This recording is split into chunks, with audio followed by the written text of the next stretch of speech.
Good morning from London. I'm Kriti Gupta alongside Guy Johnson and Valerie Tytel. We're an hour away from the opening trade. Here's what you need to know. The U.S. and EU agreed to 15% tariffs when it comes to European imports, including autos and pharmaceuticals, but leaving some big questions on the wine and spirits industry. We're live in Turnberry. Up next, it's Keir Starmer's turn. The UK and U.S. leaders due to meet to remove remaining obstacles to their own trade deal and press for a lasting ceasefire when it comes to Gaza. Meanwhile, an extension for China. U.S. and Chinese officials meet today to diffuse tensions between the world's two largest economies. We're also live in Stockholm. Val. Let's check in on these markets just an hour ahead of the opening trade in Europe, and it is looking like a risk-on session for the equity market. Euro Stoxx 50 futures up over 1%. Also some positivity feeding through into S&P futures. Euro-dollar, maybe it's taken an early holiday. It's trading flat, but it did gain around 1% last week. Maybe that's the reason for its underperformance this morning. Fixed income not doing a lot either. 1 basis point added to the U.S. 10-year yield. The countdown to the opening trade starts right now.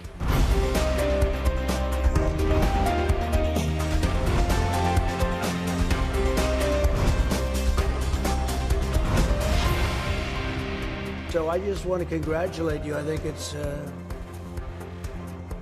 great that we made a deal today instead of playing games and maybe not making a deal at all. I think it's, I'm going to let you say it, but I think it's the biggest deal ever made. The biggest deal ever made. I think we've got a deal. I'm not entirely sure we've got a deal. I haven't actually seen anything written down. And with all trade deals, the devil is always in the detail. We have a broad brush approach to what we've seen agreed, but there are still some areas of ambiguity. The Pharma story, I don't know what happens there. What happens with metals, ultimately, I think still is probably a little up into the air. There are some certainties, though. We've now got 15% broad brush tariffs coming into the United States if you're an EU provider, potentially zero coming the other way. We're all going to be drinking American wine now, and we're all going to be driving American cars. They won't fit, but we're all going to be driving American cars going forward from here. I think the market reaction is quite interesting this morning. We'll come back to that in just a moment. But EU ambassadors are going to be briefed this morning. Hopefully we'll start to get some of the details ironed out as to what we are seeing here. But there are some gaps. Normally these trade deals take a long time. It has been agreed, but I haven't seen a term sheet yet, and I think that term sheet's going to be really interesting. Yeah, and there was a lot of confusion, especially when it came to whether pharmaceuticals were involved in the 15% and not. Yeah. I think the latest line from Bloomberg reporting is that U.S. officials have confirmed that pharmaceuticals will join the 15% party, as well as automobiles. The one thing that will stick out is metals. Those higher tariffs on metals will still stay in for Europe.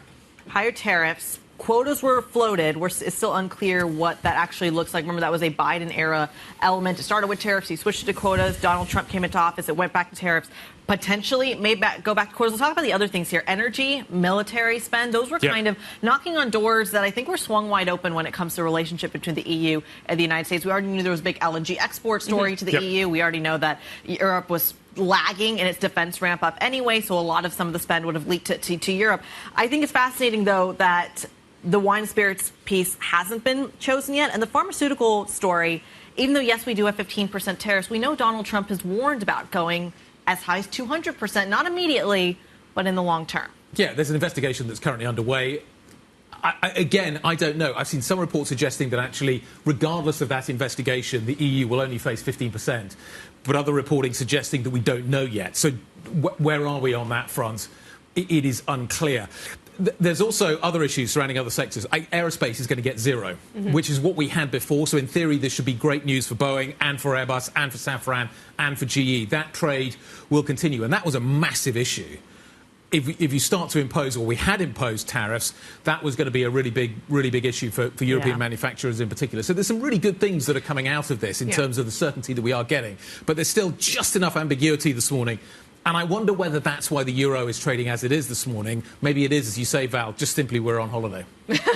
Well, look, we are seeing some of the pre-market move reflect that there is some upside still for European equity names, especially autos, which I found really interesting given autos was the best performing sector last week. It was up 4%. The names like Volkswagen, Volvo, and Porsche already rallied 11% after the positivity around the Japan trade deal. The Volkswagen CEO told us on Friday it was going to be 15%. He did. And the market listened. The market did listen, at least auto stocks as well. So looks like we do have some upside for auto names. Also, at least in the pre-market on TradeGate, it looks like ASML well. So some of the chip makers are also going to react positively, or chip-related stocks will react positively to the fact that the 15% does include the chips as well. But yes, the euro is trading flat into all of this, which I find surprising, but you have to take into account what happened last week, where the euro did rally 1%. We saw some dollar weakness, and the European equity market was flat last week. So if you take that into account, it kind of gives you a little bit of understanding for the market reaction this morning. Yeah, it's an interesting one as well, because how many times from a macro standpoint, we talked about it from a sector basis, from an index perspective, if we had guests around this table say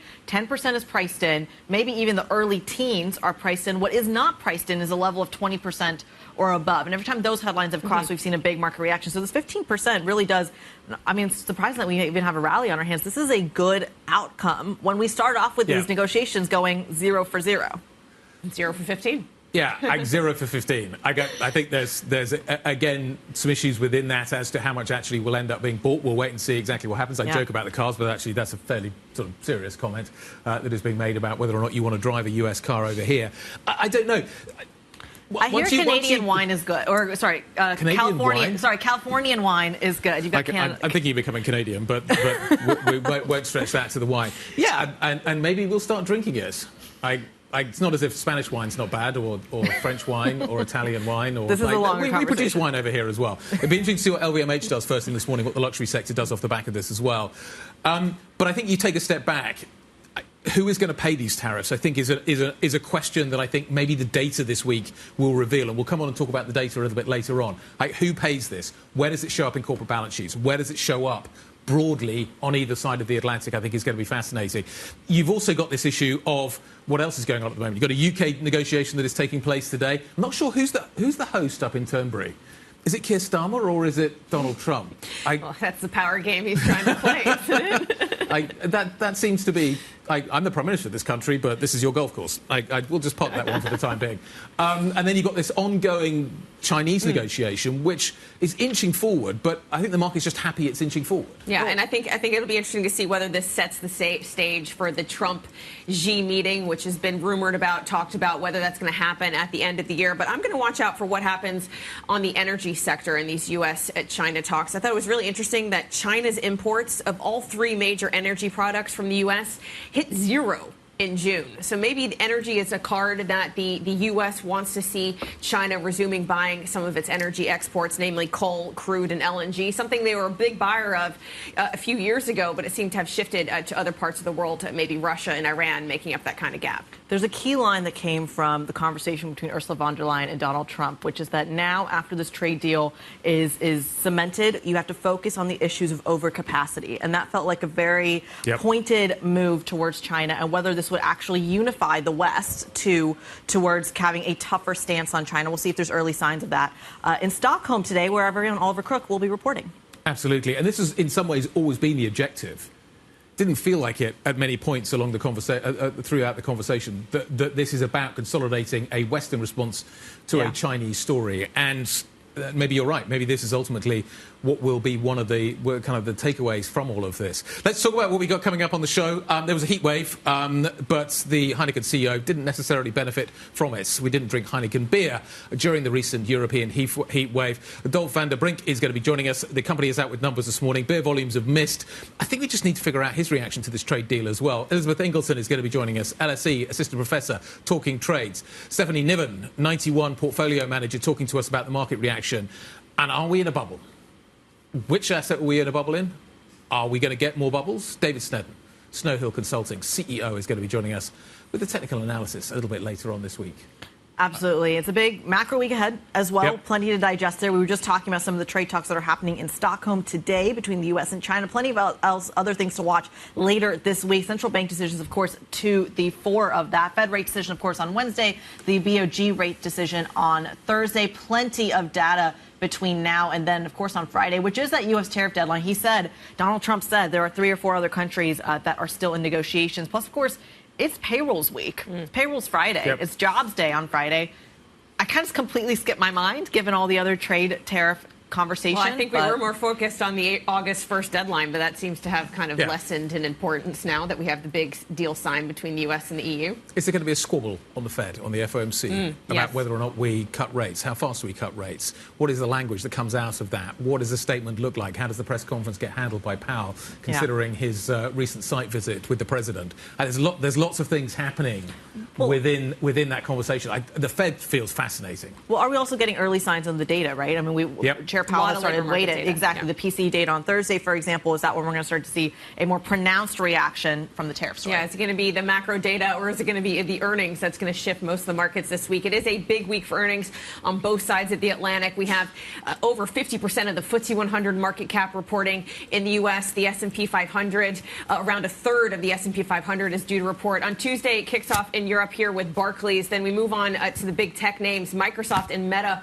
reporting on Wednesday. Thursday, we get Apple and Amazon. And then later half of the week, we do get some of these big oil names, Shell, Chevron, and Exxon, all due to report in the last 2 days of the week. The rally in the States has been heavily driven by tech. In fact, heavily driven by many of the names that you just mentioned on the tech side. Is that where... I'm trying to look for where the next obvious kind of catalyst comes from. Is it the Fed? Is it the data? Or is it the fact that the S&P has been driven higher and higher and higher by many of these tech names? Any hint of disappointments within those numbers, therefore, are going to be, will those be magnified? Yeah, well, maybe at least for Europe, maybe it's too early given the deal was just announced today and we didn't necessarily get the printout of it on paper. But will these European companies sound more positive on their tariff exposure?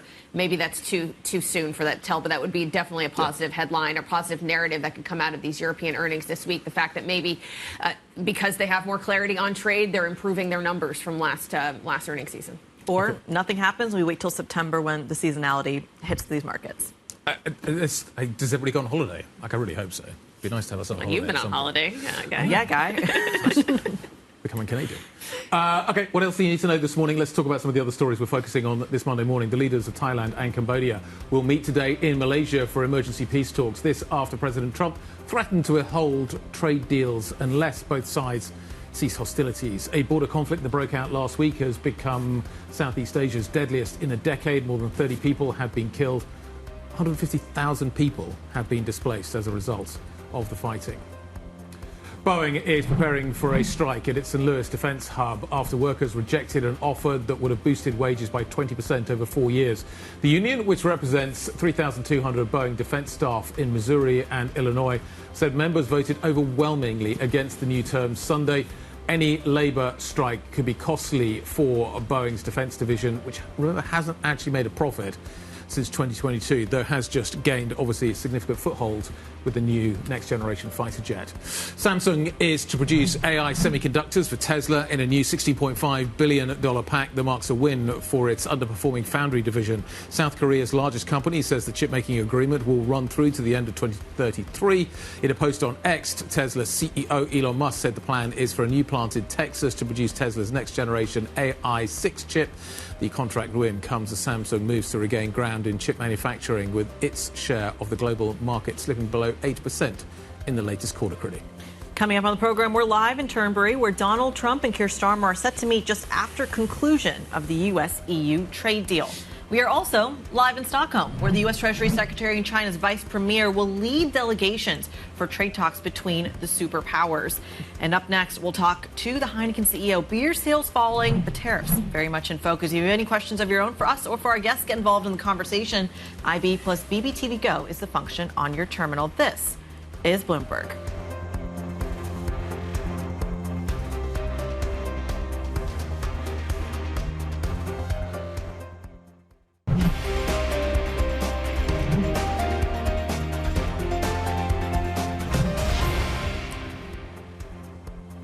Good morning. Monday morning. Did you watch the football last night? England winning again the Euros. Fantastic game. Well, certainly the back end of it was fantastic. Certainly exciting to watch. Maybe a few beers have been drunk, which takes us on to our first earnings story of the morning, which is Heineken. The company out with figures. Looks like it's been hit, at least on the beer volume side, by a dispute which has now been resolved by European retailers, which may have impacted earnings and impacted the ability to drink Heineken beer during the recent heat wave. So we need to talk about that. We'll do that in just a second. We're joined this morning now by Dolf van der Brink, who is the CEO of Heineken. Dolf, good morning. As I say, I want to come on and talk about the earnings in just a second. But first of all, the big story this morning is that we have a trade deal between the United States and Europe. Now, you generally produce locally and beer is generally consumed locally. But nevertheless, as the CEO of one of Europe's biggest companies, what are your thoughts on this matter? Do you welcome this deal? Is this a good thing? Good morning, and thanks for having me. Congratulations on the big win of the English team. There was a Dutch coach, so we take a little bit of pride in that win too. On the trade deal, I think what's important that there is a deal, that there is clarity, that further escalation has been avoided. It is a new reality that the European companies and economies will have to adapt to. For us as a company, indeed, as you say, the impact is relatively limited. This is broadly in line with our assumptions as of the beginning of the year. And very importantly, beer is a mostly local for local industry where we have local breweries producing for local consumers. So as such, the impact is as expected and in line with our outlook. OK, let's move on and talk about that outlook and what you've seen over the first half and during the last quarter. Clearly, there has been an impact as a result of the negotiations that have been taking place with European retailers over price. Now, you can see that showing up in the numbers, which look a little light when it comes to the beer volume. Is that now behind us? Has that now been resolved? And is there any way of recapturing any of that? Well, first of all, I would like to emphasize that we're actually quite proud of our solid profit growth in the first half, up 7.4%, which really shows the strength of our global footprint, with very strong performance in the APAC region, in the Africa region. Indeed, fully compensating for some of the impact that we saw in the first half in Europe. We're very happy to see volumes globally broadly stable in the second quarter, up in 3 out of 4 regions. But in Europe, indeed, still impacted by those longer than anticipated customer negotiations. But very glad that those have now all been concluded. And therefore, we expect improved volumes in Europe in the second half of the year. Dolf, it's Kriti in London. Talk to us about that consumer spending story when it comes to the United States specifically. You just outlined the impact when it comes to Europe. When it comes to the U.S., you're also seeing weakness when it comes specifically to your Hispanic consumer base. How are you planning on addressing that? Yeah, we do see the U.S. market, beer market, very soft this year. There's a lot of uncertainty for consumers. Hispanic consumers, indeed, highly commented on, impacted. We also see that in our volumes. The U.S. market is a relatively small market for us at Heineken. We are more of a niche player in premium beer. Latin America, Mexico, Brazil, for us, much more relevant. And we did start seeing some impact, softening of consumer sentiment in those markets as a consequence of what was happening in the U.S.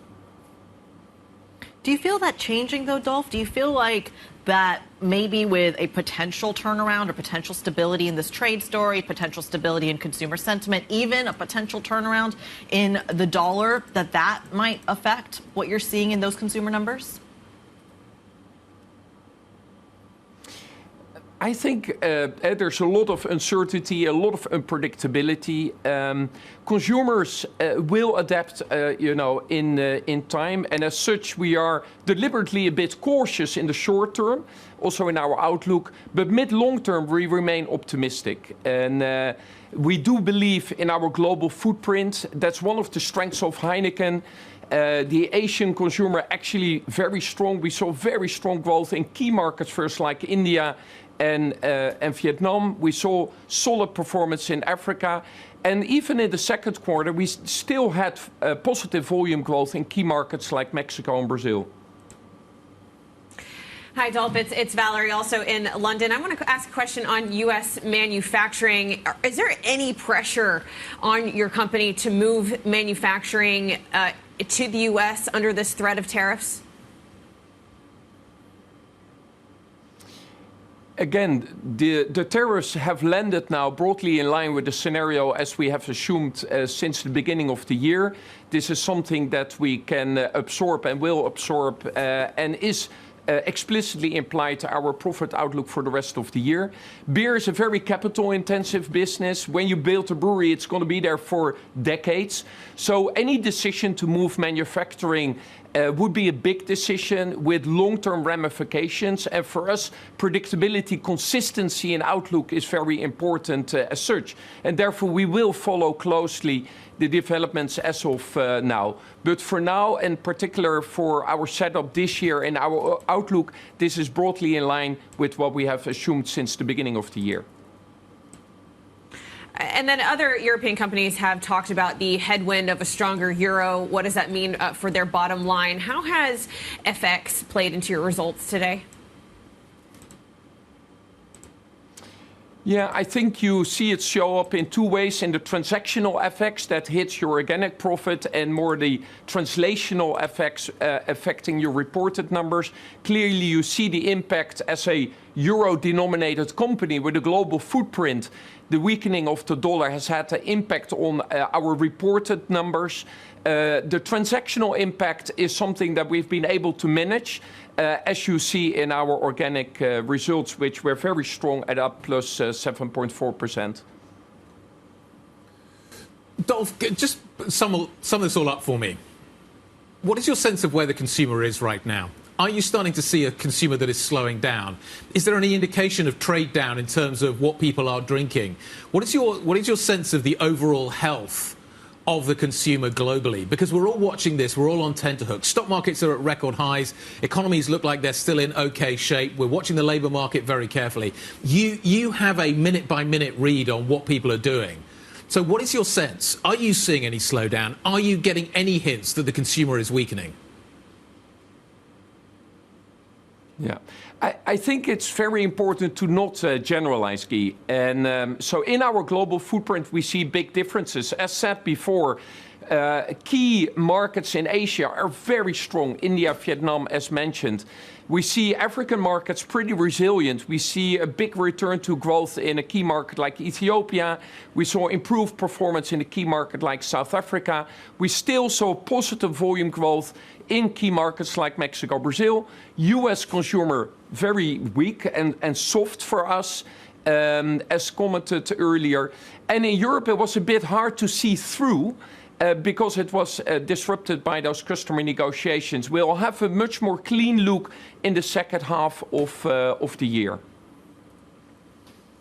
All right, Dolf van den Brink, CEO of Heineken. We'll leave the conversation there. We thank you so much for your time this morning, walking us through the earnings picture, of course, and how he views the world and the trade story. Coming up, that's exactly what we're going to dive into. The United States and the EU, it's our top story, reaching a trade deal that will see the bloc face 15% tariffs on most of its exports. It talks about autos, it talks about pharmaceuticals, it talks about energy and defense spending. There's lots going on there, and the markets are receiving it well. Clarity seems to be a positive thing, despite 15% being slightly higher than perhaps what a lot of market participants expected. Still, it is a win when it comes to European futures, higher by 1.3%. The laggard this morning is the FTSE 100, higher by 0.6%. But don't worry, Keir Starmer is next up on the plate, due to have a meeting with Donald Trump himself later today. And then, of course, the conversation between U.S. and China in Stockholm. We've got it all covered next. Stick with us. This is Bloomberg.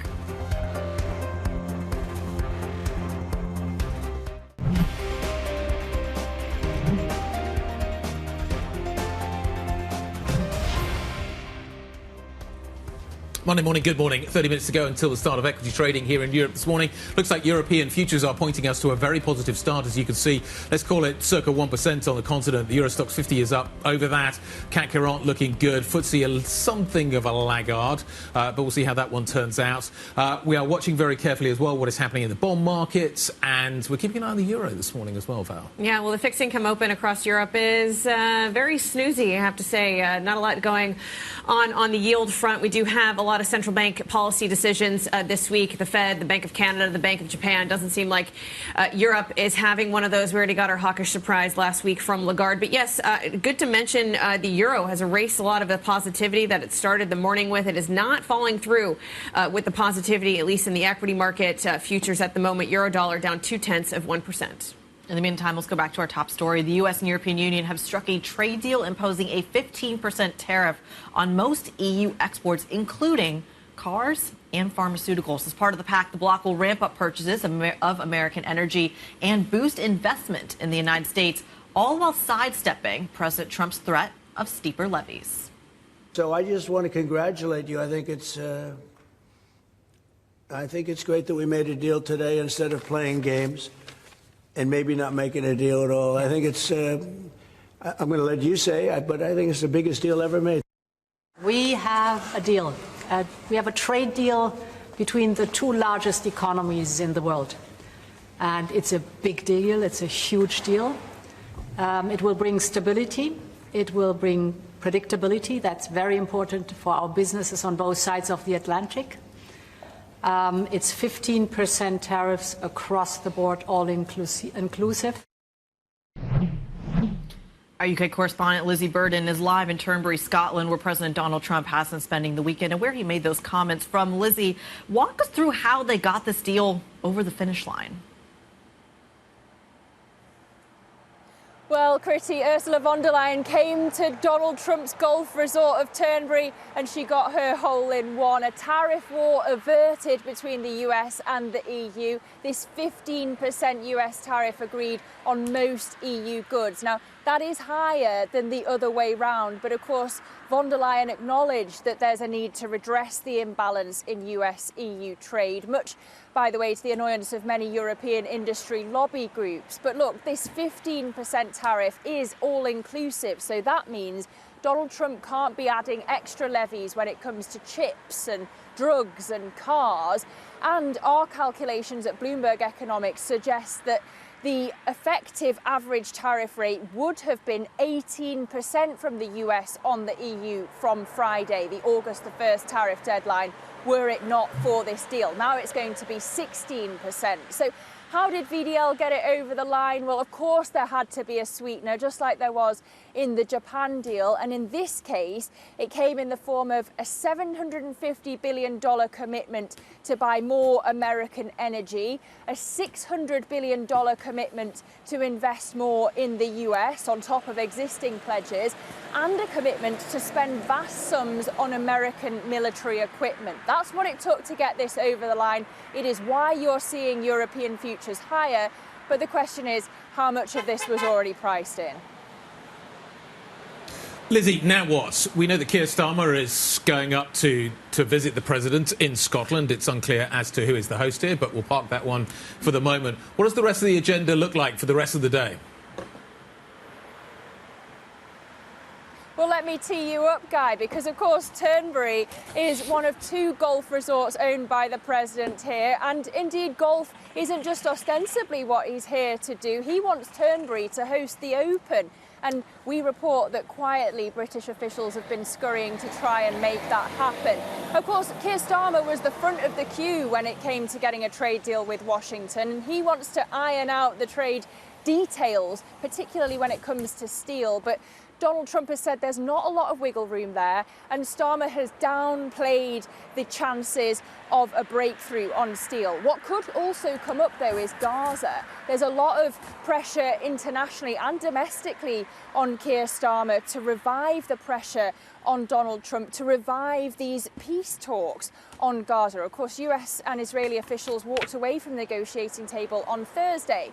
But Starmer's going to be very conscious. He does not want Donald Trump to think that the UK doesn't fully back Israel. He's going to know the limits of his own influence when it comes to Benjamin Netanyahu. So the question is really, how much is that international and domestic pressure going to be insurmountable this week and today? Lizzie, thank you very much indeed. Bloomberg's Lizzie Burden joining us from Turnberry up in Scotland. I wonder if there are tea times available this week. Let's talk about the other trade deal story that we are focusing on so much this morning. Negotiations from the US and China are due to meet in Sweden a little later, where it's expected the deadline for higher US tariffs on China will be extended for another 90 days. Bloomberg's Oliver Crook joins us from Stockholm. Ollie, we're expecting another extension. There's no kind of final deal at the moment. It feels like we're waiting for basically a Trump-Xi summit to deal with all the final outstanding issues. Where are we in terms of the negotiations between China and the United States? What are the key sticking points? Yeah, so listen, Guy, let's just remind everybody where we are, because remember, we're currently in a truce mode between the U.S. and China. That is a truce that puts an end to the 125% tariffs that were erected on both sides. That has dropped down on the U.S. side to 30%. 20% of that is for fentanyl. Another 10% is the sort of the kind of lower minimum tariff that the U.S. has on China. And this would be a conversation between the U.S. Treasury Secretary and the Vice Premier of China to basically extend the runway for negotiations on that truce. Currently, that would expire on August the 12th. That is what they're here to hammer out, to basically get that another 90-day. We've had that already reported by some of the Chinese media. We don't have that yet, but that is the expectation here, that this is going to be a conversation between the Secretary, the Treasury Secretary, and the Vice Premier of China to get that extension going. Now, what they need to do is, more importantly, is pave the broader architecture for a full trade deal between China and the United States. And then, Guy, as you point out, it's hard to imagine a scenario in which you get that final trade deal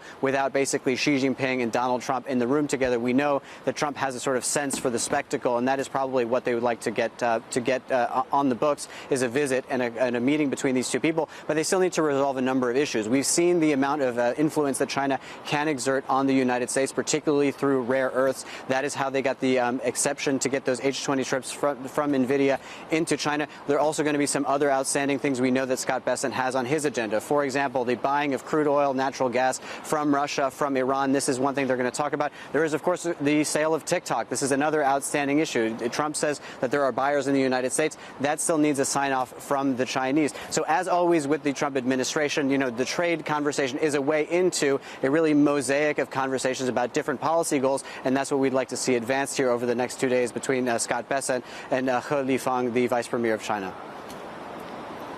Bloomberg's Oliver Crook in Stockholm, walking us through, of course, an early preview of what to expect. We thank you so much. And the perfect setup to our guest this morning, Elizabeth Engelson, assistant professor in the Department of International History at the London School of Economics, and our very own resident China expert, I think it's fair to say. Talk to us a little bit about what Ollie was just talking about. There's so many sticking points, so many contenders. Is there one big one that could really move the dial? At this stage, Kriti, the issue isn't what is the singular issue so much as can the talks continue? And what we're seeing with the sort of leakages that have started to come out over the weekend of these talks happening in Stockholm is that there is a real interest on both sides to continue the talks.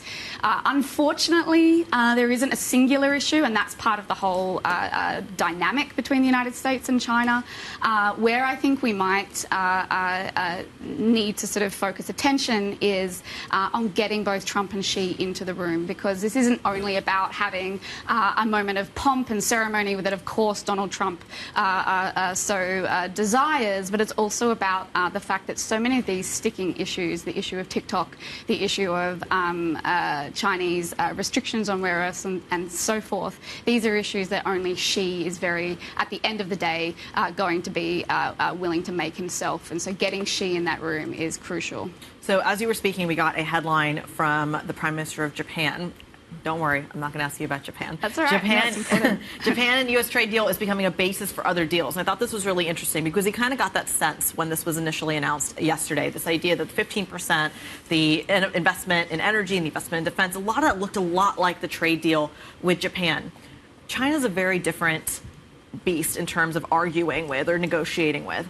Are there any elements or the frameworks that we've seen in the Japan trade deal, arguably the UK trade deal or the EU, that then applies perhaps to China? Or is that a different conversation? I think the conversations about the relationships between these other deals have much more to do with Trump's own desire to prove himself as capable of making deals in the first place. I think using deal to even sort of describe a lot of these conversations happening with the EU and Japan, the UK, it's a deal of sorts, but it's very much a sort of a starting point, very thin numbers of pages and thin on the details.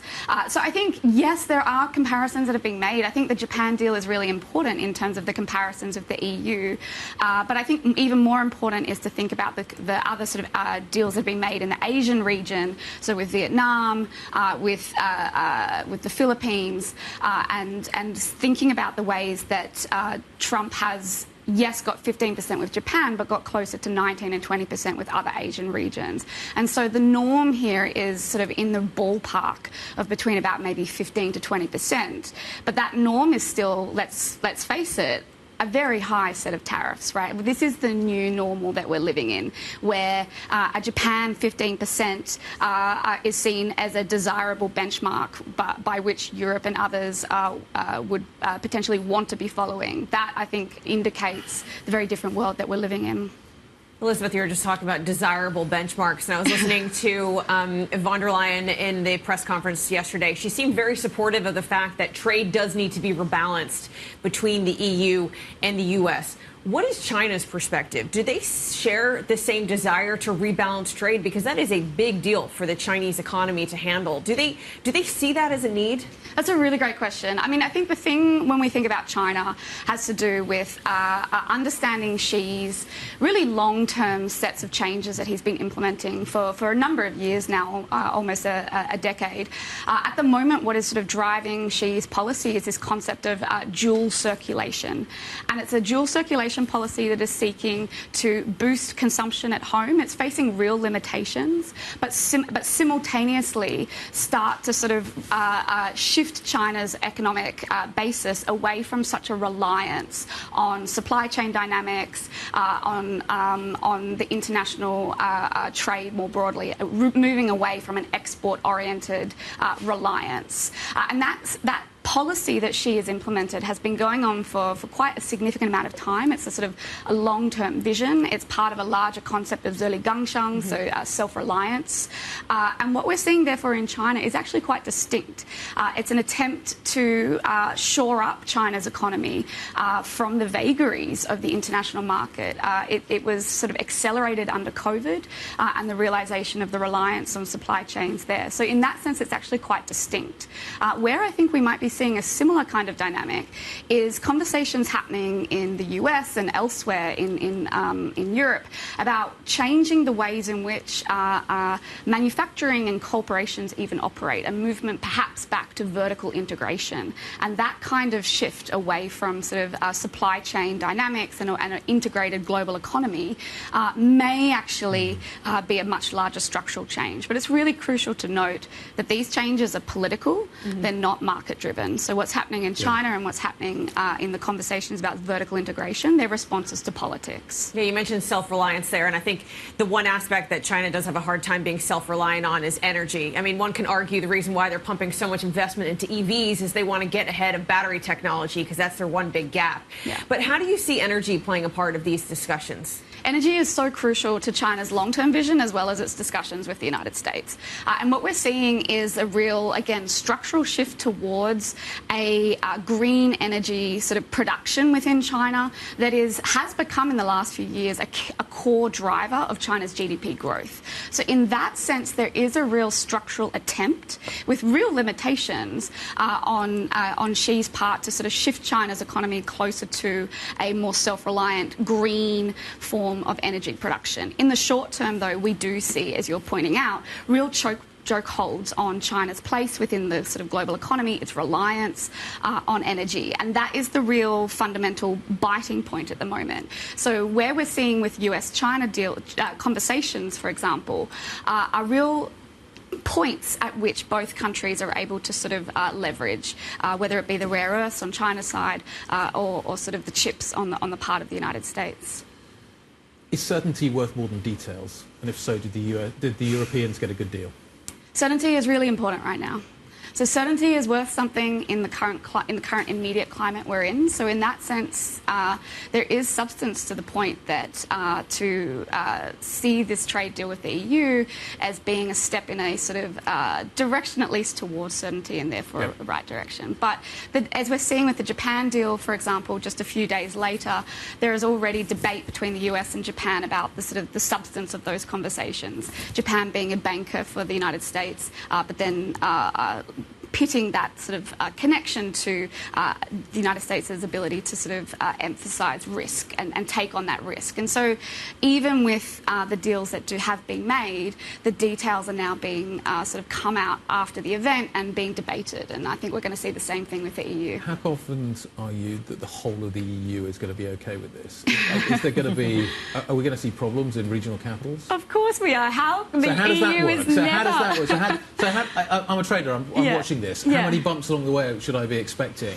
Is there a danger at some point in the near future that one government goes, no, we're not OK with this, and as a result of which this doesn't go through? How does the legal process work in Europe? How does this fit together? I mean, we joke, but this is a real issue with not just the trade deal with the United States, but with the way in which the European Union operates, right? I think it's really possible. It's the same. The possibility of things unravelling is extremely high in a lot of Trump's deals. It's extremely high with the EU. It's extremely high with the UK. It's extremely high with Vietnam, Indonesia, and very likely China. So the possibilities are both in the fact of the absence of the details themselves, but also in the EU case of the structures of the EU itself. And so with all of these things, there's a lot of uncertainty. But what we do have, I guess, indications of is a desire towards certainty, even if that means accepting a tariff-based world. 15% the new normal. New normal. Thank you very much. Nice to see you.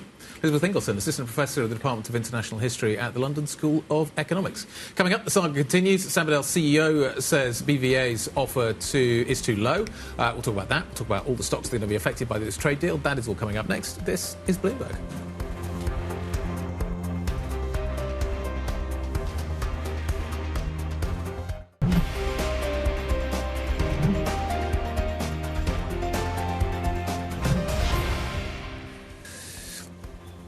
9 minutes to the market open this Monday morning. Let's talk about exactly what futures are looking like. Broadly positive. Europe looks like it's going to get a bit of a bounce off the trade deal that has been done.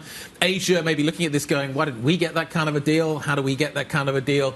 So Asian markets responding a little bit differently. But it does look as if we are on the front foot. Feels like a more risk-on kind of session as a result of what happened in Turnberry. Let's talk to our executive editor for Asia markets, Paul Dobson, with a view of what is happening around the world. Paul, the trade deal with Europe doesn't have any details, but the market doesn't care. It's just looking at maybe more certainty. And if you look at the positives and the negatives, therefore, actually, this morning there are more positives. Yeah, morning, guys. Some deal is better than no deal is the market's perspective. And each time we're getting one of these agreements with the US, the relative or the markets in those countries have been taking off. You know, we saw it with Japan last week. We're seeing it with Europe this morning. And the US markets have been cashing in as well, rising ever higher. And it seems that, as you said, a little bit more certainty and a little bit of a sense that at least at the end of this week, we're not going to see tariffs jacked up again is enough for equities to be taking it as an overall positive, even when you have those longer term risks of a big drag on economic growth that we're going to see as the tariffs pass through the system. Currency markets is interesting, a little bit more nuanced. At the start of the day, it looked like the market was trading as a positive for the euro. At the moment, we flip back the other way, and it's the dollar that's the top of the pile. So FX doesn't really know what to do with it, but for the stock market, at least, it's being taken as good news and relief. Paul, with the, I guess, growing clarity we're getting on Trump's tariff agenda, his economic agenda really seems nearly set. You know, the tax bill was passed a few months ago, signed into law. Does that warrant the VIX being where it is, sub 15, lowest since February? What's your handle on how implied volatility is so low in this market? Yeah, it certainly seems like the market could be accused of being complacent, particularly with so much event risk that we've got coming up this week. Not only have we got the trade agreements, the trade talks with China, we've also got earnings coming through thick and fast. We've got central bank meetings galore, BOJ and Fed top of the list there. So lots of reasons that you might expect the markets to be worried and a little bit cautious. None of it. We have that very low implied volatility reading. But behind the scenes, analysts are starting to feel a little bit more cautious about it. So, for example, there's lots of recommendations of people putting on hedges in the options space to protect against a drawdown after this big rally in stocks. And also in the bond space, people are coming shorter maturity, not holding on to long duration. So there are signs that people are scaling back those risks just a little bit and getting a bit more cautious, even if the market is still gung-ho and optimistic on the surface. Paul, 30 seconds. I'm going to put you on the spot here. We are now looking ahead to Stockholm, this conversation between the United States and China in terms of these negotiations. What is a win for China here? I think just the continuation of the talks is good enough for China. As we said with everything else, Kriti, as long as there's not a sign of escalation again and tariffs getting jacked up, then people seem to be happy. In China, 5 analyst reports we had over the weekend were all talking about a bull market, so there's a lot of optimism there over those equities at the moment. The market is riding a little bit of a crest of a wave and getting very excited about it. Looking forward to seeing how this all falls out, or I should say unveils itself. There's a word here that I'm losing. Bloomberg Executive Editor for Asia Markets, Paul Dobson, joining the program this morning. Get more update analysis from him and the team. MLIV Go is the function on your terminal. This idea that clarity is a good thing, that clarity is there, except we don't quite have it. We are dealing with Donald Trump, who is famous for turning around and changing his mind. And I'm curious how much momentum, how much legs this really has from a trade perspective in Asia, as Paul was saying, or right here in Europe. Waiting for the details. I'm just waiting for somewhere within the EU, somebody to go, no, we're not doing this. No, I think the market is already assuming we've got that clarity, and that's why we're so sanguine, at least in volatility. Front foot, that's going to be the trade this morning. European stocks are going to be higher. Be interested to see how the sector story breaks down. The open is next. This is Bloomberg.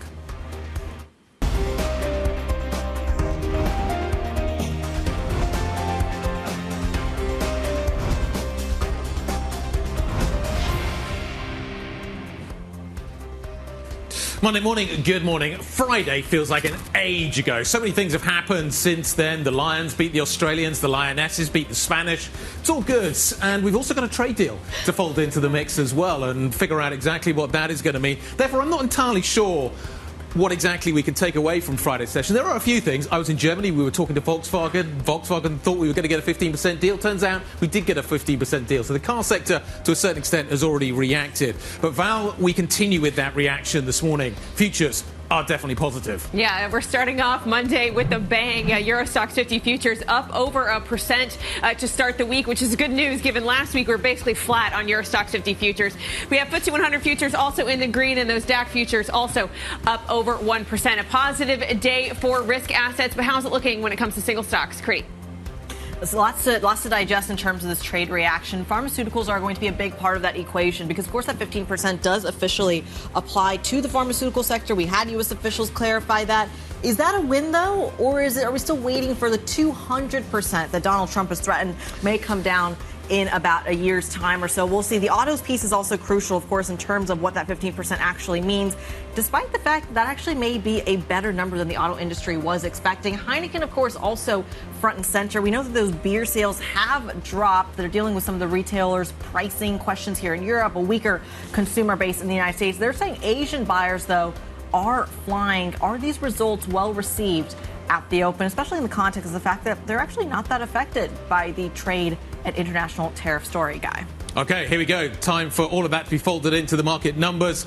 Watch autos, watch the luxury sector, watch what happens with aerospace this morning. There are plenty of things that you can look at with this trade deal and pay attention to a single stock name attached to it. FTSE 100 not expected actually to do very much today. Today's the UK's turn maybe to negotiate a trade deal, and we will watch very carefully what happens there. But nevertheless, the story this morning is the Europe's, the EU's. We have a trade deal between the United States and Europe. Or do we? We'll wait and we'll watch. But certainly the certainty this morning being priced into stocks. We're up by around circa 0.5% on the stock 600 this morning. We are actually expecting more. We're expecting that number to climb, but it's going to take a little while to get some of these markets going. There you go. CAC Current is open. Are we going to see some of the luxury names doing well, some of the spirits names doing well off the back of this? Commiserations to Spain on the football, but congratulations on a very positive market open this morning. We are up circa 1%. There's a bank story that we need to fold into that market as well. So we're up kind of just north of, let's call it circa 1%.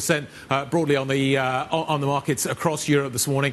IBEX is up by 1%. But I think the real story this morning is going to be Germany. So many of the big industrial names that we are going to watch when it comes to this trade deal and the impact that it's going to have are based in Germany. So we're going to watch very carefully for that market to open. Unsurprisingly, it's taking a few minutes maybe to get things going. But we're starting to get a single stock story evolving, and we're starting to see, Val, what is happening on the sectors. What are we watching? Well, on the sector front, all of them are in the green, perhaps not surprisingly, but at the top of the basket is healthcare. So it seems like pharmaceuticals being included in this 15%, this new 15% tariff number is catching the market by surprise. The healthcare sector, that's the top of the basket, up over 1.5%. And then it comes to technology. So also maybe folding in the chips into this 15% tariff deal between the U.S. and the EU. Also, that is catching the market by surprise. We have the likes of ASM, the third best stock so far in the opening trade, up 3.6%. The likes of ST Micro, ASML also joining it at the top of the basket. So tech and healthcare having a great session so far. You know who's not having a great session? A lot of the defense names. So Rheinmetall, for example, Saab, Hensoldt, even BAE Systems, really taking a beating this morning. They're in March. They're the underperformers in a market that is celebrating clarity, that is celebrating this deal. There's some logic maybe to that. As part of this deal, are we going to see the Europeans buy more from the United States? Is that one of the takeaways from this, and therefore you don't buy quite as much? I think probably that may be a little narrow in as much as the demand is going to be really quite significant, regardless of kind of... I think there's probably enough to go round, but it is interesting that maybe you do take that trade-off in the short term, thinking that actually maybe you do buy more from Boeing or Lockheed Martin or many of the other European primes, US primes that are out there. Well, look, it's also surprising we have autos and auto parts, the third best performing sector. We thought maybe they had priced in this optimism because of the Japan-US deal, but we're seeing the likes of Bridgepoint. They're one of the auto part makers at the top of the basket as well. So it does seem like we did not price in all of that kind of enthusiasm. And markets are excited about this. It's interesting. It's names like Porsche that are doing well, that have big exposure. You build Porsches in Stuttgart, you don't build them over in the United States, and you're never really likely to do so. So 15% maybe is something that Porsche can live with. A little bit of a rotation, I'm sure, also baked into this, given that some of the outperformers of the last 6 months are kind of perhaps the underperformers of today. Let's get an expert's opinion on this. Stephanie Niven, portfolio manager at 91, joins us around the table. We've put out a lot of theories in the last 3 minutes or so in terms of what this market is thinking. How are you interpreting this 15%? Is this a positive or a negative for Europe? Well, thank you very much for having me. And what a day to be on after all of the news of the weekend and all the news coming through overnight. I think for us, this is a headline that ultimately papers over structural issues. So we're seeing a lot of the trade deficits, a lot of the kind of fiscal issues within the US not be touched by this headline. So this is a headline we think that really goes some way towards bringing that certainty thus far to the markets, and you see those reactions coming through this morning. But what we're not seeing is that long-term predictability of what this ultimately means. We need to see the US think about its productivity. That's where you've seen that slow growth. And we need to think about how it repowers that reshoring it needs to see. So we're seeing these kind of relief rallies, but ultimately we would say there's more that needs to be done, more that needs to be kind of tackled within the US, unless we continue to see that weakening dollar that we've seen year to date. Well, bring that right back here to Europe and how that translates to some of these European names. We're now 6 months, 7 months into the year, and one of the big questions has been whether this momentum, or at least fund flow from the U.S. into Europe, has legs, or if it's just a short-term tactical rotation. Which is it? So we see a lot of structural growth opportunities beyond the US. So we're seeing a lot of these interesting trends in energy, in healthcare. So that's partly why it's lovely to see those healthcare bounce today. But we're seeing, non-US structural sustainable growth opportunities emerging. And I think that's what we're going to start seeing. Beyond the headlines, this is all about more global, more industrial, more kind of EM-linked growth opportunities. And I would love to see the EU begin to invest behind those opportunities going into the next decade and beyond. Stephanie, given you're a portfolio manager, and now we've had this new news of it seems like that pharma, autos, these kind of names are being included in these carve-outs. There's no longer maybe the threat of sectoral tariffs. Have you changed your portfolio in any way over the last 5 sessions? No. I mean, we invest for long-term structural trends, and we see healthcare as one of those. And it's been great to see that kind of pulse returning within the life sciences space. We're seeing some of the tools names come out and say, actually, we're beginning to be past the bottom. So these are areas that were quite hard to hit coming out of COVID. And actually seeing that vital signs kind of elevating and improving, it's been fantastic to kind of see come through into the market. So no, we're not adjusting. We're investing for the long term. But surely what we've heard recently does change the long-term outlook for these stocks. We no longer have to worry about double-digit tariffs on pharma. The market's assuming they're going to be something like 15. Does that not do something for a long-term investor like yourself? Well, for now. So we would see these as, ongoing negotiation tools. We're seeing tariffs really become the new tweets, and we're seeing this as part of a negotiation policy. And, last week we saw Trump come out and say he wanted a stronger dollar, but that says nothing for the fundamentals, for the macro gravity that ultimately is beginning to drag down the dollar. So we see that view as intact. We see that kind of weakening of the dollar coming through. And that's great for sustainable strategies like ones that we run, where we can see that kind of EM-linked cash flows really come to prominence. Should I be buying more Europe as a result of this, though? In terms of kind of, do I put more money to work in the US or do I put more money to work in Europe? If we get a trade deal done, does that just encourage me to continue to migrate my money out of the United States?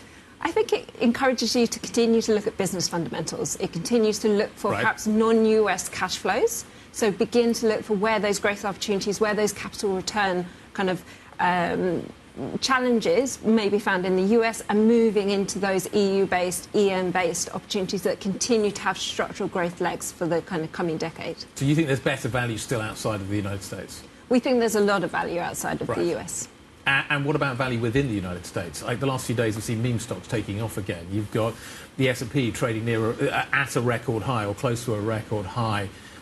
You've got all the kind of people are talking about bubbles again. Like what is the valuation story in the United States at the moment? Well, I think within the US it's really interesting to look at the AI value chain. So to look beyond just the models and into the picks and shovels. So, the really sharp and spiky value created picks and shovels within AI. So you're seeing a lot of those sorts of opportunities, some of the equipment providers, and it's not there's still value there. There's still value there, yeah.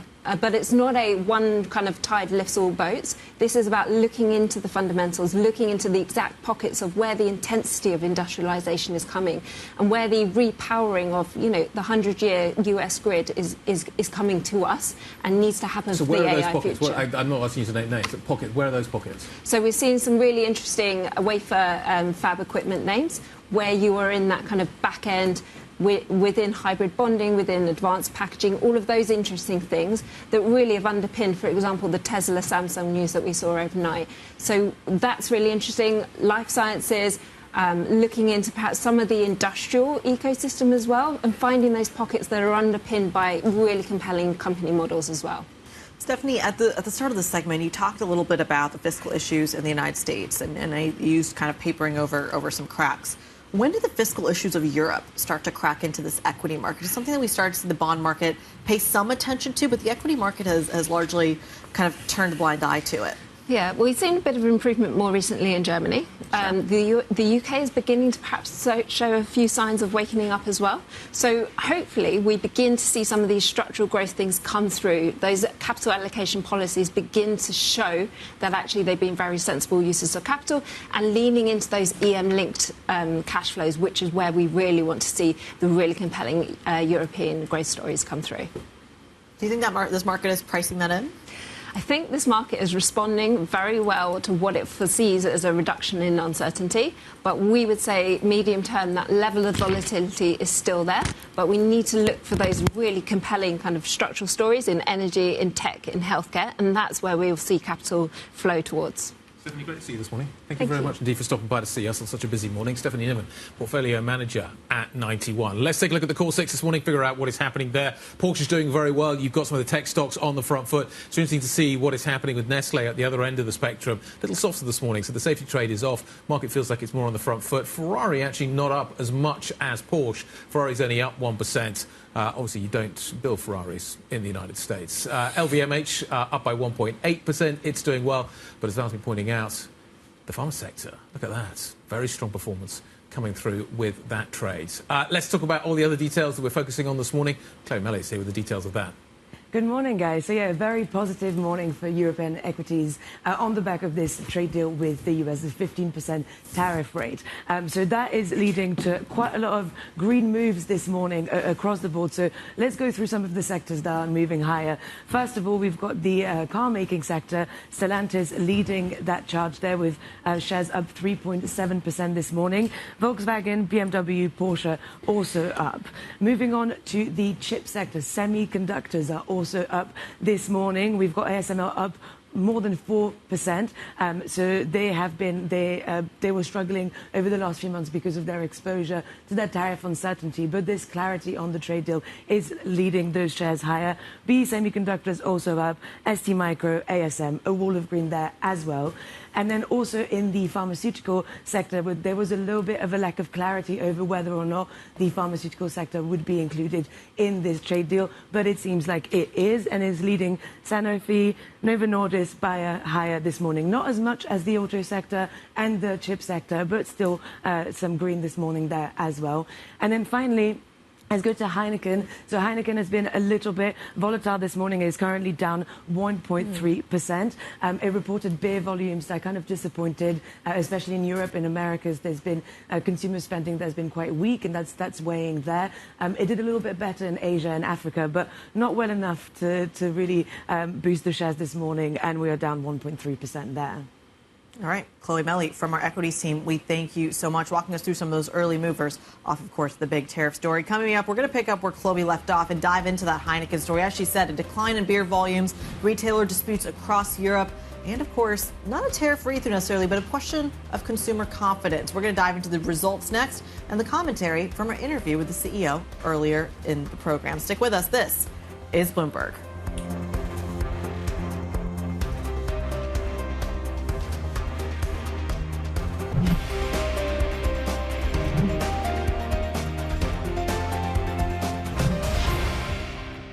This is something that we can absorb and will absorb and is explicitly implied to our profit outlook for the rest of the year.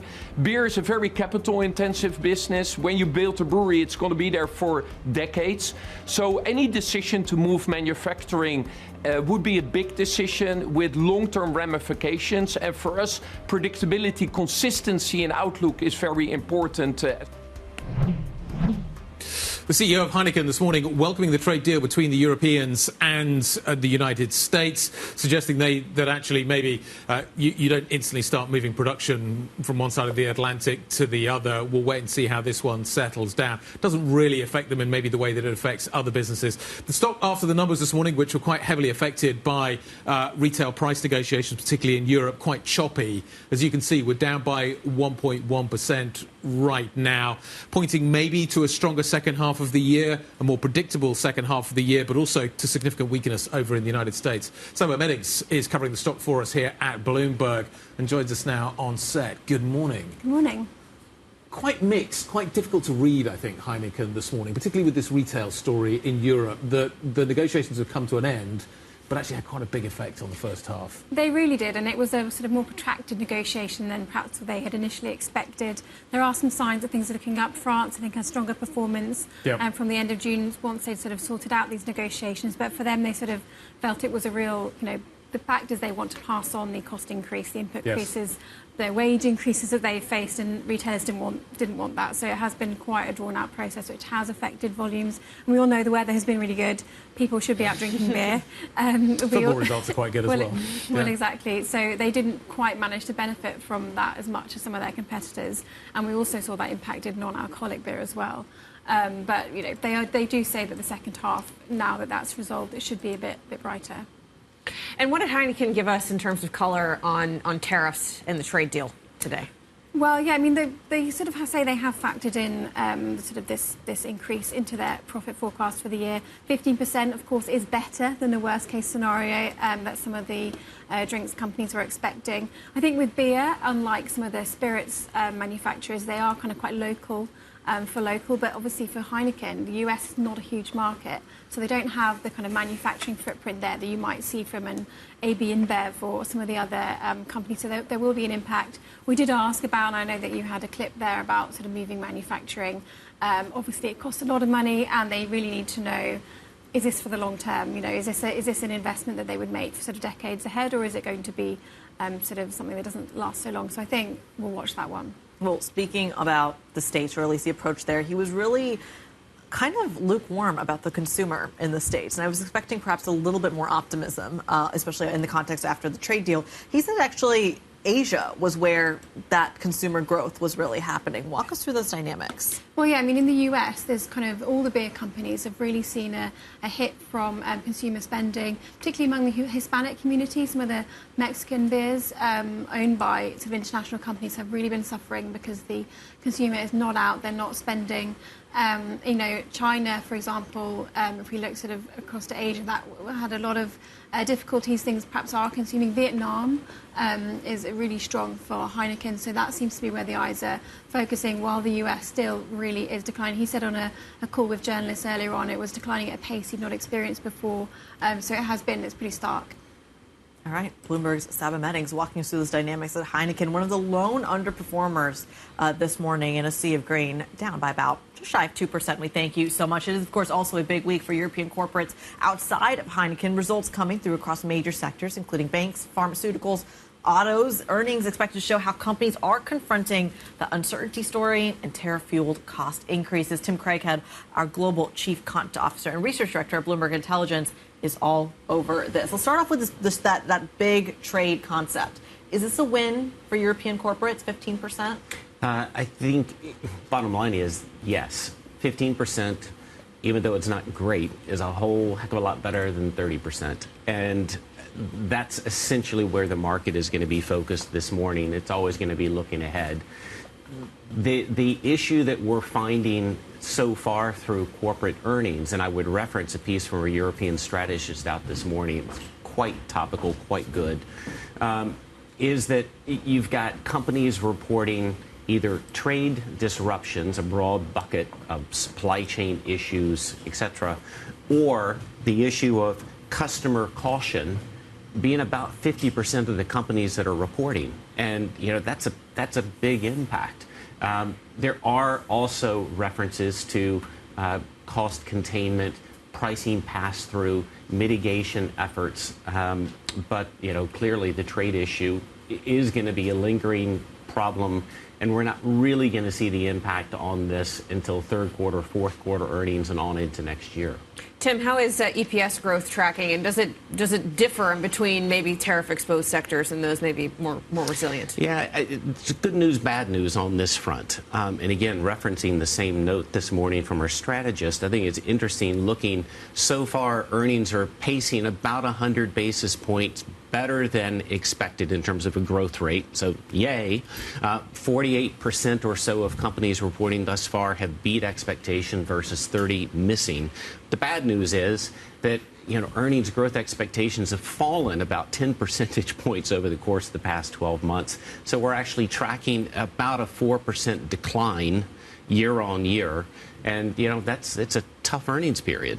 Give us the highlights for the rest of the week. What are you watching out for? What are going to be the key numbers that you're going to focus on? Yeah, I think there's a couple of key things. Number one, banks. Yep, always. Clearly, the trading companies, those that are involved in the capital markets, are doing well. The key is going to be what do we see in terms of commercial banks and how much of a hit to net interest income in terms of at least guidance is coming through with lower interest rates. Autos are also a big deal, clearly there with BMW reporting and Porsche. We're going to see the impact of China. We're going to see the impact of EVs. And clearly there's also going to be a tariff overhang. Last but not least, in industrials, you got BAE. Yep. You know, defense is the darling of all markets right now. And you've got Schneider Electric, which plays into the whole cooling thesis on AI. So I think those two are going to be linchpins within the industrials.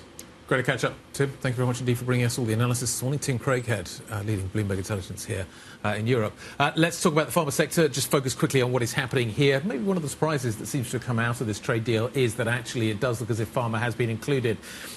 I still think the certainty around that is fairly fragile, but at the moment the market is certainly running with that concept and idea. As you can see, you've got most of the main names tracking a little bit higher. There's a bit of M&A floating around in this sector as well. Ben Sills joins us to focus on this. Ben, is this a surprise, and how certain are we that pharma is included? We're quite certain, but it took a bit of work to nail it down, to be honest. The comments from both Trump and von der Leyen yesterday were super confusing. Going into the meeting, Trump said quite categorically that pharma was not going to be included. Afterwards, von der Leyen said that pharma was included for now, but she then kind of hinted that that there was no guarantee that there would not be higher tariffs on pharma products coming down the line when this 232 investigation in the US wraps up in the next 2 or 3 weeks. However, after all of that on the record stuff from the principals, we spoke to some of the officials both on the US and the European side to try and nail down exactly what had been agreed. And our understanding is that there's been a guarantee from the US side that whatever happens in terms of this 232 investigation, the ceiling on pharma tariffs will be 15% as per the rest of the most of the rest of the products in this agreement. Ben, talk to us a little bit about just the broader trade picture here. We had a big question from the market's perspective about whether or not 15% is actually a big number and the volatility that is so associated with Donald Trump's tariff agenda. What's the likelihood that this 15% changes to a different number in the near or distant future? That's a good question. I mean, Trump himself said yesterday that his expectation would be that this deal would be the foundation for EU-US trade, the EU-US trading relationship for a number of years to come, and he wouldn't expect to have to come back and look at it again for a good while.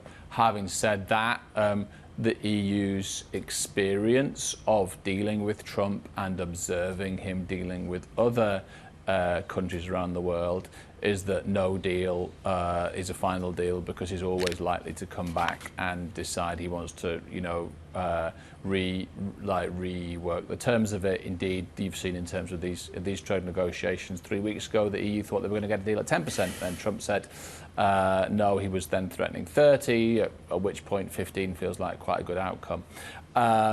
It offers a degree of stability. It probably means that companies in the EU have a degree of visibility, but it doesn't put any foundation into the relationship.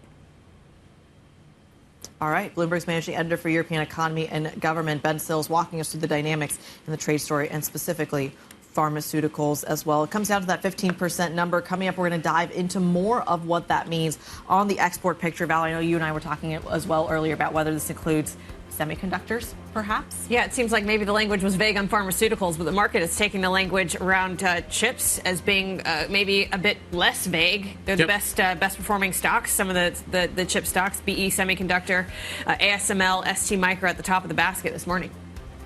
Okay. We're going to continue to watch what is going to be happening here as this market evolves. Quite a decent story as well evolving when it comes to the fixed income narrative. Anyway, we'll be back to the trade story. That's next. This is Bloomberg.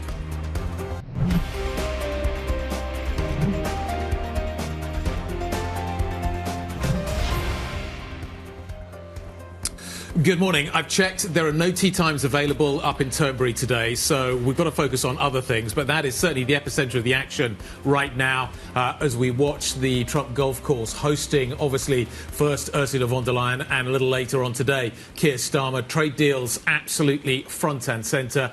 Equity markets are reacting, and you are certainly seeing a fairly big reaction here in Europe this morning. As you can see, we're off our earlier highs.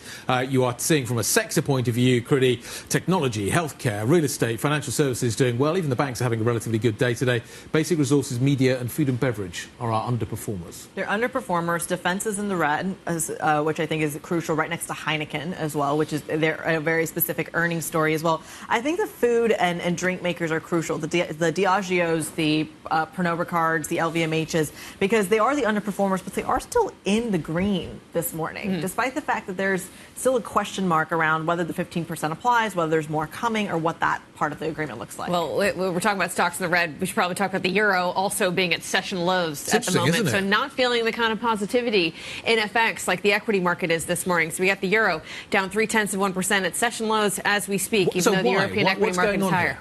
Is it because nobody's at their desks? Everybody's kind of watching what else is going on elsewhere. Why is the euro lower this morning? Yields are lower, a little bit.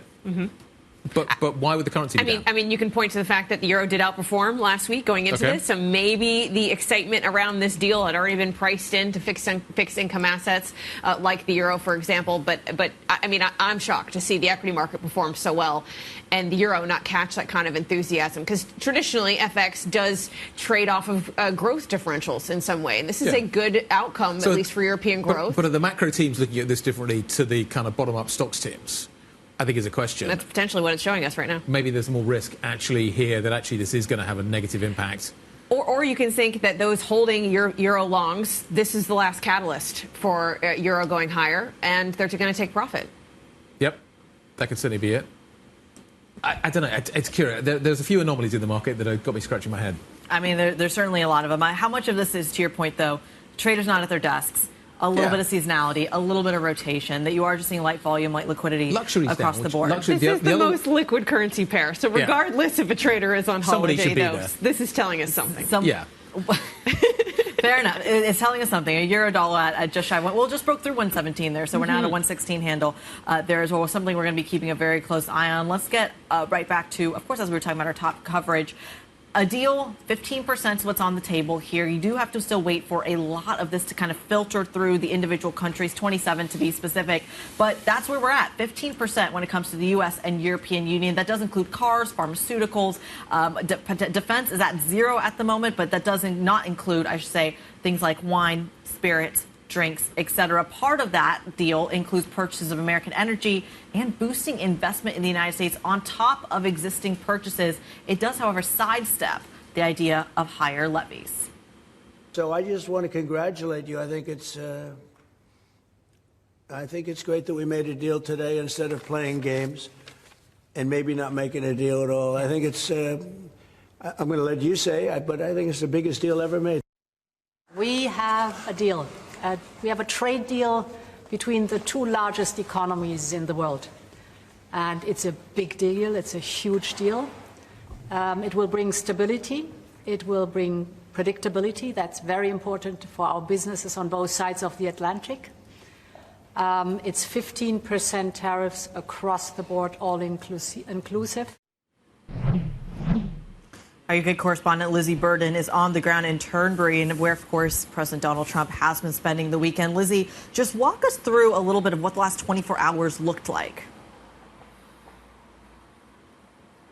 Well, we had Ursula von der Leyen, the European Commission President, touching down here in Scotland, Kriti, and they made that deal, but there is still so many details to iron out on it. They have still to put it to EU member states, as you say, so could it yet all fall apart?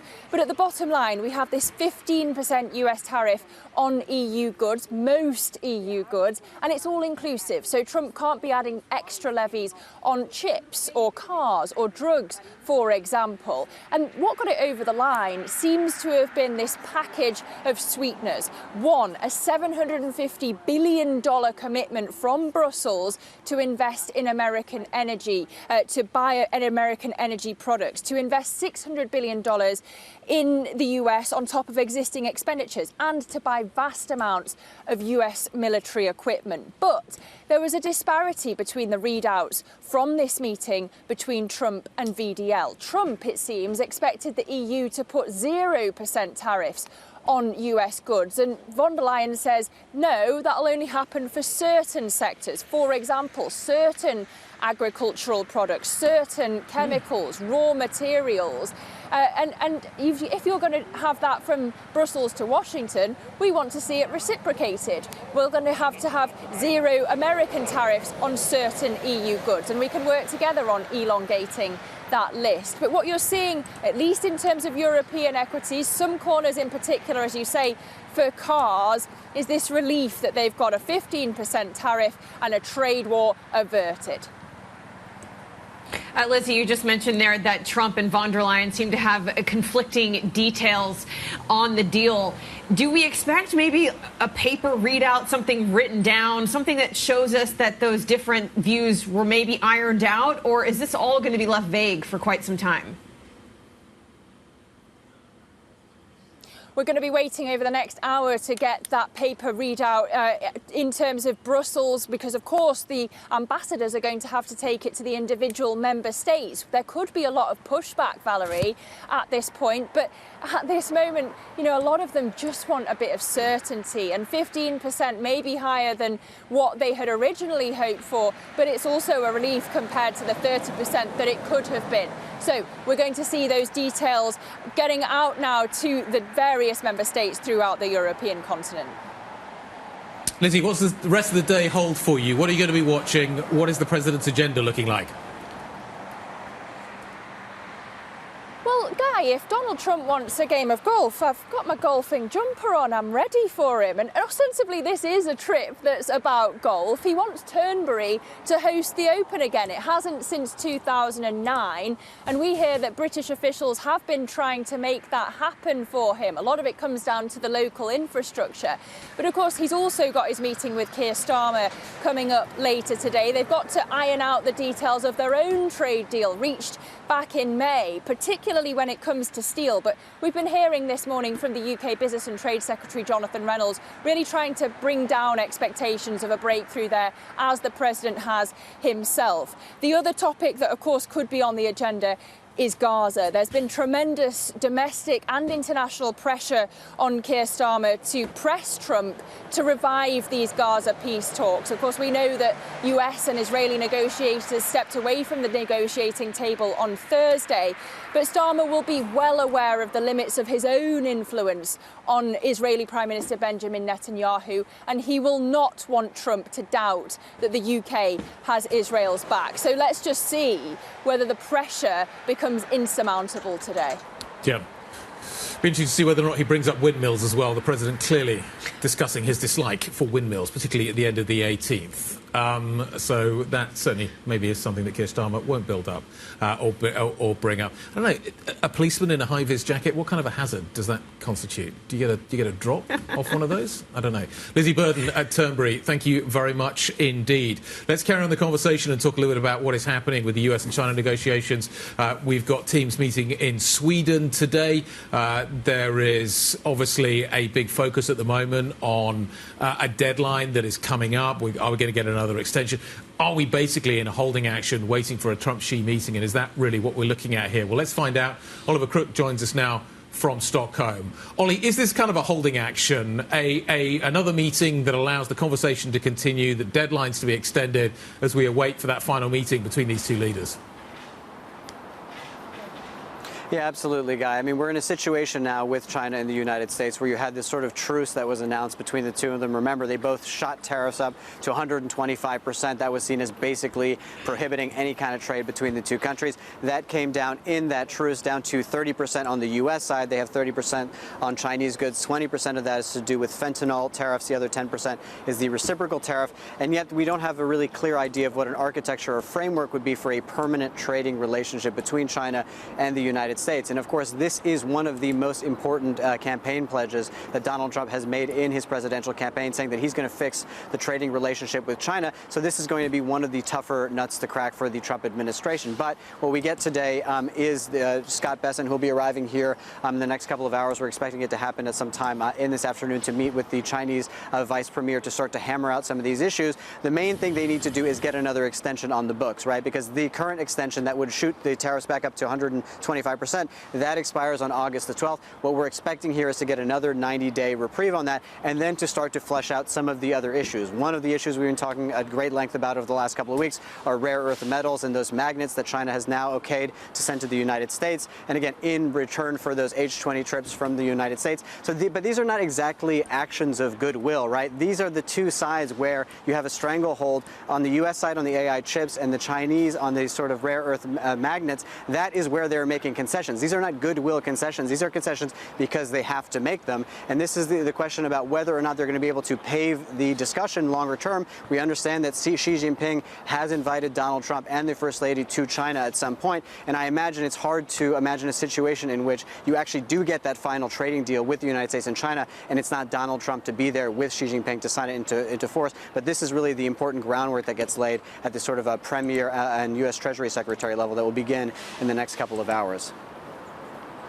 Ollie, is that what it's going to take, a meeting at the end of the day with President Xi to sign this deal ultimately, or can we get one without that meeting taking place?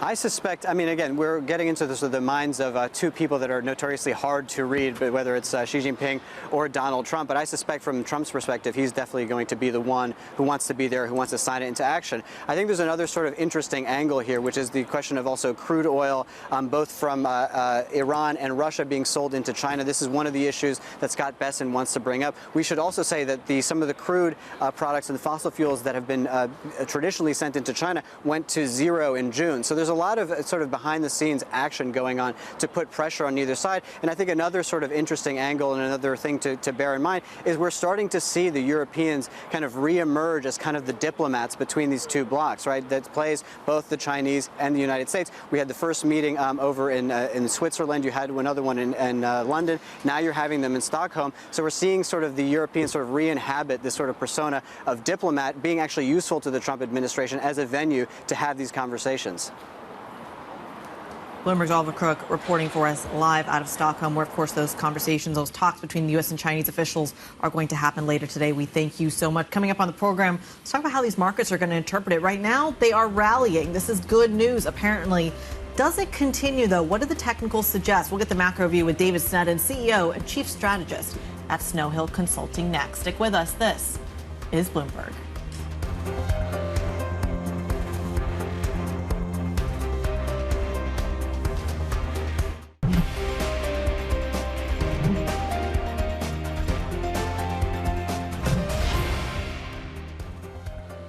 Welcome back to the opening trade. About 46 minutes into today's session, you can see green on the screen, but really pairing some of the gains that we saw at the open of these markets, now higher by 0.7% of the stock 600. We were over 1% higher, again, at the opening trade. So really seeing a little bit of that momentum, getting a little bit of a pullback. In the meantime, Val, of course, has been monitoring these markets from a little bit of a different perspective. Val, what's on your mind? Hey, Kriti, I do want to talk about just how low implied volatility has fallen in the equity market. This is the VIX index behind me. On Friday, it closed below a 15 handle. It is now trading at the lows that it hasn't seen since February. Very impressive to see this drop in implied volatility. At the same time, we're in the biggest earnings week of the year, both in Europe and the U.S. But it's not just implied volatility that's dropped. It's also historical volatility that's dropped. If you look at the NASDAQ, the 10-day historical volatility is the lowest it's been in 4 years. So this market is really liking the fact that we're breaching these new record highs day in and day out, but doing it at a sustained pace. This realized vol for the NASDAQ is just 30 basis points a day of gain. So the market is really liking this kind of price action. Meme stocks are liking it too. But what could jazz this up? Potentially, we have a lot of earnings ahead, maybe more negative news, maybe some positive news coming out of the Mag 7 earnings this week. We do have 4 of them reporting: Microsoft and Meta on Wednesday, and then Apple and Amazon on Thursday. Guy. Yeah, where does the catalyst come from? What is the next catalyst? Are we going to see some volatility maybe around some of these names and numbers? Well, let's try and figure out exactly what is happening from a technical point of view. David Sneddon, CEO and Chief Strategist at Snow Hill Consulting, joining us around the table. Good morning, David. Good morning. The stock market just continues to grind higher. Yep. There's talk of froth. People are posting notes. There was an interesting one from Bank of America just a few days back, talking about the kind of euphoria we are seeing. Is that what is showing up in the charts? Because there's many different ways of slicing this story. Yes, we're pushing higher and higher and higher, but is this unhealthy, or is this a healthy market? I mean, you'd have to say the market is extremely resilient, clearly, in the US. And if you look on, say, the fundamental side, first of all, before the technical side, the economy is strong, the data's still good, earnings are good coming through. And technically, markets have been rallying strongly on very good volume, on very good breadth. The whole AI NASDAQ story has taken off again over the last few months as well, driving the market forward. If you look at positioning in the US, if you look at the E-mini positioning, it's still negative. So you'd have to think at the moment, as much as it is starting to get frothy, you're not at extreme low levels of overbought conditions for the market at all. You've got some divergences maybe, but I think it speaks to the pain trade is probably still higher. I think where the question comes in is just at the levels we're sitting at here now in the US market. This long-term chart I've put up here and showed here, we are at some really interesting levels here. This is going all the way back to the GFC peaks in 2007. This long-term trend resistance where we're sitting and where we're challenging. How hard to get through that? Give me the levels and how hard to get through. So we're kind of 6,400 to 6,450 in the S&Ps, which is pretty much exactly where we sit this morning in futures terms. Now, this has capped the last, 3 major attempts for the move to new highs by the S&P. And you would have to think from a resistance point of view, we should be careful here, should we be wary here. But as I said, the underlying story is still strong. So I think even if we do pull back from here, I think probably the retail will see buy the dip again. And I think what we'll see is that trend continue. And I think the risk, if anything, is that resistance goes. And if you look at, say, a similar index, if you look at something like MSCI World, for example, MSCI World Developed, which has had a similar trend capping it from 07 as well, we're through. We've gone through there. So I think, if anything, the pain trade is still higher, to use that phrase, and the risk is that dips will continue to be bought. But if that pain trade is higher, or the potential of a pain trade is higher, how does the defensive gold play fall into all of this? I mean, there's a question here that ultimately what's driving the U.S. benchmark higher specifically is tech. It's a defensive trade more than it is anything else. Why are we not seeing a similar move in gold? Yeah, I think, gold has had a spectacular run, clearly, over these last 2 or 3 years. And if you actually just look in terms of historical measures of overboughtness for gold, we hit a classic historical overbought in April. That was after a significant gain again for this year. And that's what we've seen then is this sideways phase in gold come through in that. I think the underlying framework for the gold market, though, and again, if you look at some of the excellent work put out by the World Gold Council, is the drivers of gold are still there. The central bank buying is still there. Maybe it's moderated to some degree, but it's still there. And the factors behind the political uncertainty, geoeconomic uncertainty are still there. Maybe coming down a touch, which is what's stopping gold moving to new highs. And I think that probably leaves gold more likely to be range-bound still into the second half of the year. But I think to put gold down, you really need to see a massive unwinding of that risk to come through. And I think at the moment that even if it's eased to some degree, it's not sort of come through. So I think probably it means gold stays range-bound for now, but the overall underlying trend is up. I think probably below 3,000 on gold, you start to think, something's changed here, and that we are going to say maybe that is a more material sort of setback, but we're still well above those levels for now. What's the ripple effect of that? What's the ripple effect of this kind of exponential move up and to the right when it comes to gold prices, into yields, into the dollar, into Bitcoin? I mean, name your asset class. Is there a ripple effect from gold's move? So I think, if you look at the yields, for example, they're sideways. We've been in a sideways range now for several periods of time, so there's no ripple effect sort of coming through there. The dollar's been the interesting one because the dollar, there's been very much market expectations earlier on this year for a strengthening dollar in the world we're in. The dollar's actually weakened. The dollar's still fairly low, but not a huge amount above the lows for the year. So that on its own, I think, again, is a supportive factor for gold, and there's no ripple effect there. I think probably what I'm focusing on is more now on the inflation side, and are we seeing for the first times tentatively a little bit of a pickup in inflation, that this tariff pass-through is starting to actually start to come through now. I don't think we're quite there yet where you start to say inflation is really starting to noticeably pick up. If you look at some of the technical measures of resistance on break-evens or 5-year inflation swaps in the US, or even 5-year in Europe, none of the major levels have been broken, but we're getting up against those levels. So I think if we see that, that's maybe the ripple thing that will start to come through, and that's where gold, again, I think probably starts to move higher again in that circumstance. Yeah, so David, clarify for that first. If we do start to see inflation expectation rising, you expect it to then go into break-evens and then maybe impact the dollar and then maybe impact the equity market. Is that how you're seeing it? As well. So I think rates is the story there. That would be the impact for me. So what we're seeing at the moment, and to be clear, inflation break-evens are rising, inflation swaps are rising, 5-year 5 is rising, but only tentatively rising. There's, on a technical basis, there's no, for me anyway, major resistance levels that have been broken. We're pushing against some, especially in the US. I think if we did start to break those levels, then I think the first impact would start to come through probably on the rates markets in terms of long end yields are staying elevated, and what we've got the risk of is yields at the long end 30 years, so they're starting to actually move out of some really significant levels on the upside, and then that could have a very interesting knock-on effect into other markets. Again, on the gold equation, I think it helps to keep gold supported in that story. The balance there will be between higher inflation and higher yields at the long end, and how does that play off? No, it's interesting that you're talking about the catalyst for higher long-end yields could actually still be inflation expectations rising rather than any deficit story or something like that. It's a combination of things. So if you look at European sort of, inflation, if you look at what's going on in Germany, you've got the potential for higher inflation. Obviously, the ECB, no more sort of rate cuts at the moment priced in, but you've got the debt brake reform story and the fiscal spending story. So there's a factor of 3 or 4 different things that I think are going on there that can keep those yield story higher, not just the inflation story. In terms of what are you hearing from the market? How confusing is this market? How straightforward is this market? Is this an easy market to read right now? It's interesting to see the difference between retail and how institutional investors are performing and doing. What are you getting back from the market in terms of the signals? So from the people I speak to, I think you have to separate it out into the different asset classes. I think even though in the rates markets, for example, where yields have been sideways, where you may think, oh, that's been a very tough year, there's been a very good curve steepening trade that's gone on, so there's been things to play for. The equity market, I would say, on the institutional side, has been a challenge. I think it has been a challenge. That there's been a lot of fighting of this move up. It's been retail that bought the dip, that we saw that data come through. You see that in the positioning data. If you look at E-minis, it's negative still. And there's just the conversations I have, there's a skepticism still. What will it take to get those positions out? What will it how close do you think we are to institutional having to get involved? I think, the tipping point to get to that big sort of final sort of short covering, to go on. I think probably what you need to see is, from my view, would be, the data continues to remain strong. The impact of tariffs is not feeding through. The labour market especially stays strong, which it has been so far.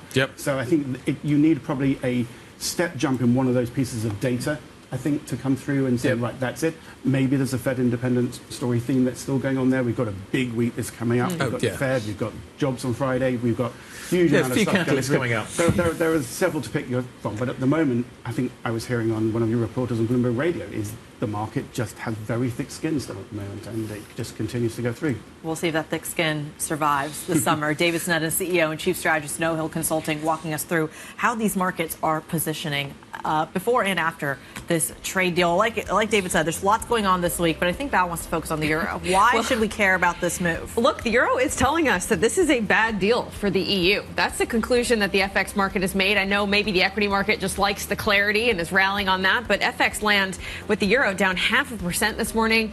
Bad deal for the EU is what it's saying. It's really surprising, isn't it? Considering you would have thought actually the certainty would have maybe fed through into an idea that actually you continue some of the flows we get into European equities. That's not happening. We'll see what happens a little later on in the day. The Pulse is coming up next. We are wrapping up this show right now.